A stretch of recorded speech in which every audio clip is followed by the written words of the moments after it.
امام علی علیہ السلام نے فرمایا، خدا کے دشمن ابلیس سے بچو، اس سے الگ رہو کہ وہ تمہیں اپنے مکر کا نشانہ بنائے گا، یا کہیں سواری و پیادہ روی کی حالت میں بہکائے گا، یا تمہیں اپنے سوار و پیادہ لشکر سے بہکائے گا۔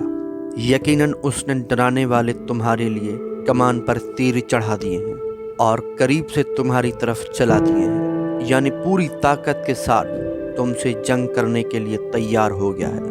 اس کے ڈر کا تیر تم تک بھی پہنچ جائے گا، لہٰذا خود کو بچاؤ۔ اگر تم اس کی پیروی کرو گے تو تمہارا ٹھکانہ جہنم ہوگا۔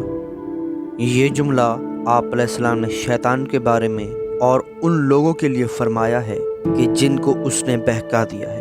اس نے انہیں اپنے تیروں کا نشانہ بنا لیا ہے اور اپنے قدم سے روند ڈالا ہے اور ان کو اپنا ہتھ کنڈا بنا لیا ہے، یعنی وہ اس کے ایسے متی ہو گئے ہیں کہ اس سے لمحے بھر کے لیے بھی جدا نہیں ہوں گے اور اس کی خاک پا بن جائیں گے۔ تم شیطان کے مقابلے میں جنگ کے لیے صف بناؤ اور اس کی مخالفت کے ذریعے اس پر غلبہ پاؤ، تاکہ تمہارے نفوس پاک اور خدا کے نزدیک تمہارے درجات بلند ہو جائیں۔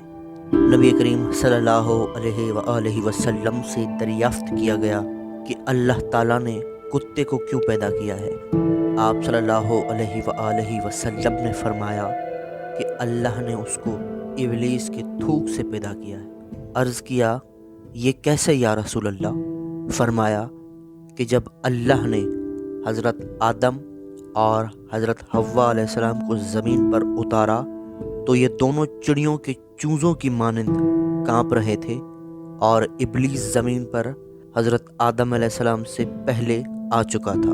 جب اس نے انہیں دیکھا تو دوڑا اور زمین کے درندوں کے پاس پہنچا اور بولا کہ آسمان سے 2 پرندے گرے ہیں، ان سے بڑا پرندہ کبھی کسی نے نہ دیکھا ہوگا، چلو انہیں کھا لو۔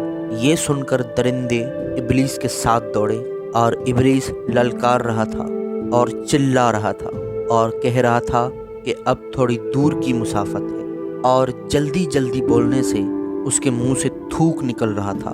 تو اللہ نے اس کے تھوک سے نر و مادہ کتے پیدا کر دیے، اور وہ دونوں حضرت آدم اور حضرت حوا علیہ السلام کے سامنے کھڑے ہو گئے، کتیا جدہ میں اور کتا ہند میں، اور انہوں نے ان دونوں کے قریب درندوں کو آنے نہیں دیا، اور اسی دن سے کتا درندوں کا دشمن ہو گیا اور درندے کتوں کے دشمن ہو گئے۔